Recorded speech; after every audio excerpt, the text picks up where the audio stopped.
À la une ce soir, la communauté d'apprentissage des enseignants, un regroupement qui rassemble les instituteurs au sein de l'école. L'objectif est de pallier les difficultés rencontrées dans la dispensation d'un certain nombre de disciplines. Plus de détails sur cette communauté dans quelques instants. Les commissariats du district de Bamako ont mis le grappin sur plusieurs bandits de grands chemins en 2022. Ces exploits réalisés par la police du district ont réduit pour beaucoup le banditisme dans la capitale malienne. À suivre le dossier sur le bilan 2022 des commissariats de police. Merci de votre présence de plus en plus constante à ce programme d'information du ORTM2. Bonsoir et bienvenue.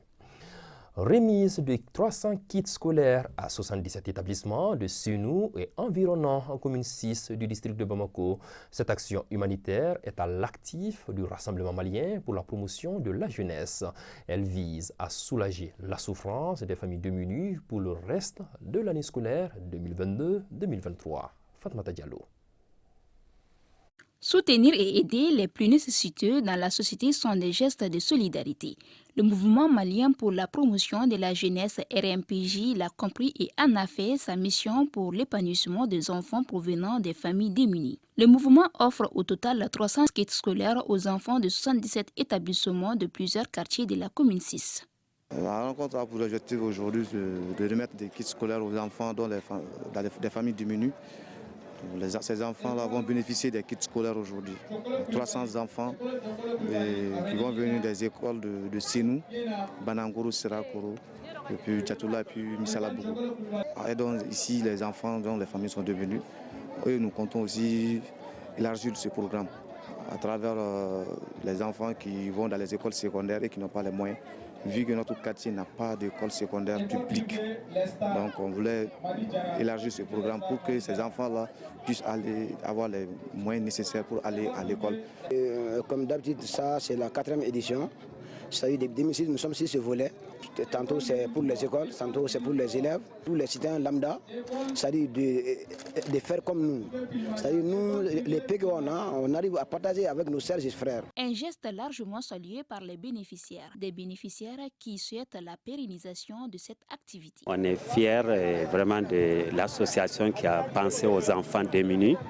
Et vraiment, on les encourage à continuer dans ce sens. Il ne faut pas que ça se limite uniquement aux enfants de primaire et aux enfants démunis. Il y a des enfants qui ont des problèmes au niveau de leur famille, même pas au niveau de la scolarité. On doit penser à cela pour l'éducation. La cérémonie a été marquée par la remise symbolique des tableaux aux personnes qui n'ont ménagé aucun effort pour le bon fonctionnement des activités de la RMPJ. Gros plan ce soir sur la CA, la communauté d'apprentissage des enseignants. Ce regroupement, comme sous-tend son appellation, rassemble les instituteurs au sein de l'école afin de pallier les difficultés rencontrées dans la dispensation d'un certain nombre de disciplines. L'initiative participe à la remise à niveau de l'enseignement dans les établissements publics. Lala Djaharatouré. Communauté d'apprentissage des maîtres. C'est un concept qui vise à créer un cadre de perfectionnement pour les enseignants. Il est généralement développé autour d'une thématique permettant aux uns de profiter de l'expérience des autres. La communauté d'apprentissage, communément appelée la CA, c'est pour permettre aux enseignants de se former continuellement, entre nous à l'école. Donc souvent on fait ça, en 2 écoles peuvent faire ça, ou bien une seule école peut, mais c'est programmé. C'est le CAP qui nous envoie d'abord le chronogramme de l'année scolaire en cours et ensuite on cherche les disciplines qui sont difficiles à dispenser pour certains enseignants. On se réunit, en général c'est les mardis. On se retrouve dans une classe les mardis après-midi à partir de 15h. Et on les répartit en 2 groupes, les directeurs ou la directrice inclus. On leur donne la discipline à préparer, ils préparent, ensuite on amende au tableau. Et on retient une fiche type que la personne, et pour tout le monde d'ailleurs, tout le monde doit pouvoir l'exécuter dans sa classe. Selon nos interlocuteurs, la communauté d'apprentissage des maîtres est d'une importance capitale au regard de son apport en matière de renforcement des capacités des acteurs du secteur. Oui, j'ai participé à plusieurs reprises à la communauté d'apprentissage des enseignants à l'école ici. Vraiment, c'est très intéressant et c'est très pertinent pour tous les enseignants. Parce que lors des préparations, Il n'y a pas de préparation standard.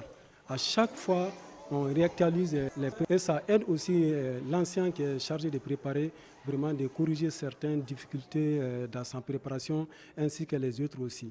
Oui, ça m'a aidé dans la pratique de classe surtout. Parce que ça améliore aussi ma performance dans certaines disciplines. On fait ça 2 fois par mois. Donc, on réunit les enseignants, on donne un sujet à faire, donc ils traitent. Après, on met le travail au tableau, on amène, on corrige les erreurs qui sont dedans. C'est une bonne chose. On demande au gouvernement d'améliorer cet apprentissage-là. C'est très bien.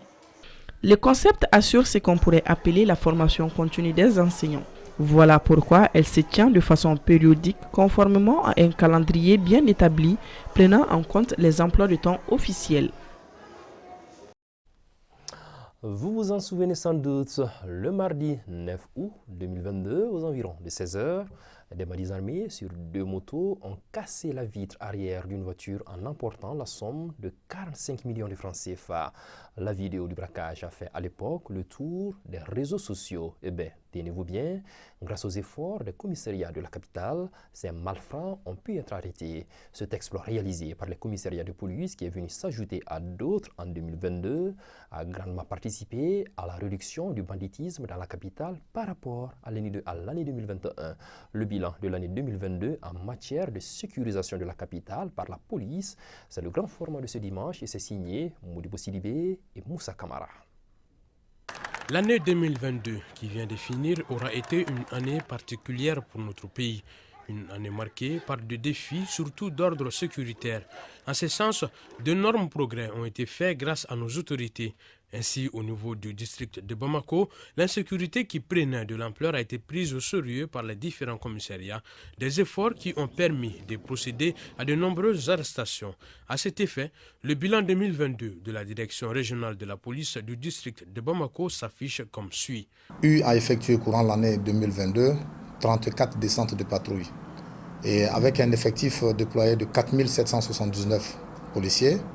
Pour personnes interpellées, nous avons 1312 personnes qui ont été interpellées, dont 1637 hommes et 206 femmes interpellées dans le district de Bamako au cours de l'année 2022. Nous avons 698 engins saisis. En termes de stupéfiants, 12 boules de chanvre indien et une centaine de quantités en vrac et 2 jeux de casino. Nous avons 90 cas de cambriolage. Les enlèvements et associations de malfaiteurs, nous avons 42 cas. Un bilan qui dénote de l'immensité de la tâche effectuée par le commissariat du district de Bamako pour la baisse des infractions et délits par rapport à l'année 2021. Ce bilan n'est pas passé inaperçu aux yeux de la population.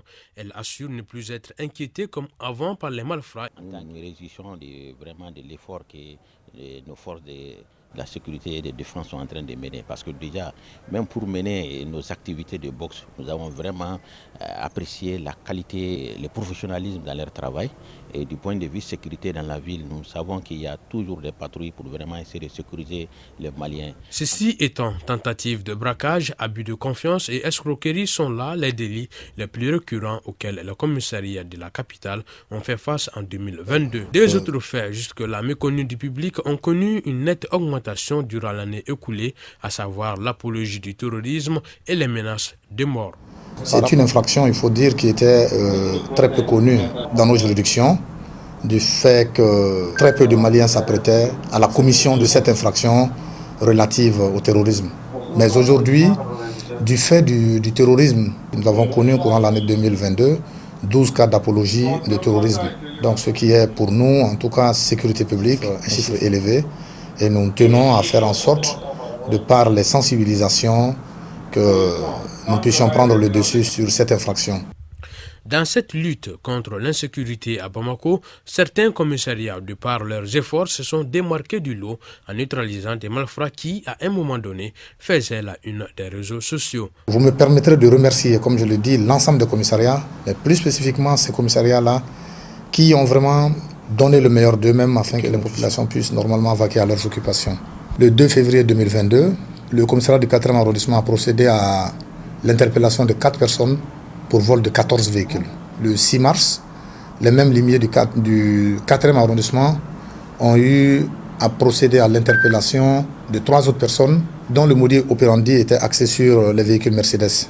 Le 30 juin dernier, les mêmes officiers, agents et commissaires du 4e arrondissement ont procédé à l'arrestation de 2 braqueurs dans la forêt de Faya. Et le 14 octobre dernier, juste quelques mois, 14 octobre dernier, ils ont également interpellé 5 suspects dans le cadre du braquage qui a eu lieu à l'ACI, où le braquage portait sur la somme de 45 millions.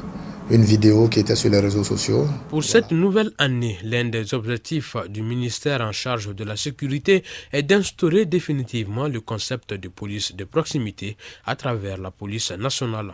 Ici, dans le district de Bamako, les objectifs fixés par les plus hautes autorités, c'est assurer la protection des personnes et de leurs biens à travers la mise en œuvre efficace et efficiente de la police de proximité. Nul doute, cette année 2023, les efforts seront accrus en vue de permettre de réduire considérablement les infractions et délits dans la capitale, mais également le nombre d'accidents. Par ailleurs, la police nationale a salué l'initiative concernant le port du casque qui sauve des vies et elle assure de faire respecter la mesure après la période de sensibilisation. À l'instant, le dossier du dimanche signé Modibo Sidibé. Et Modibo Sport à présent, l'ACMC, l'association Club Mahamadou Koulibaly, représentera le district 2 à la phase Ligue de la Coupe du Mali de football. En finale disputée ce samedi sur le terrain des 11 créateurs, 6 à Nyarela, les joueurs de l'ACMC ont battu ceux du centre sportif de Bamako par 1-0. Cette qualification a fait naître d'autres ambitions, car l'objectif du club est dorénavant de disputer la phase fédérale cette année. Suivons les détails avec Salif Djekité. La finale du district 2 de football oppose les rouges et blancs de l'association Club Mahamadou Koulibaly et le centre sportif de Bamako. Après avoir donné le coup d'envoi symbolique, les responsables du district 2 cèdent le terrain aux finalistes. Avec la ferme volonté de monter sur la plus haute marche du podium, les 2 équipes gratifient le public d'un spectacle qualitatif. Les rouges et blancs de l'association Club Mahamadou Koulibaly s'imposent par 1-0 grâce à l'unique réalisation de Moriba Samake. L'impression que j'ai aujourd'hui, c'est une satisfaction totale. Depuis le début de la compétition jusqu'à maintenant, tout a été mis en œuvre pour la bonne marche du football. L'accompagnement ne fera pas de défaut. L'appétit vient en mangeant. Nous voulons d'abord franchir la Ligue, aller à la phase fédérale. Une fois à la phase fédérale, et on verra bien ce qu'on peut faire. Lors de la phase Ligue, l'association Club Mahamadou Koulibaly compte bien honorer le district 2 et se fixe comme objectif disputer la phase fédérale cette année.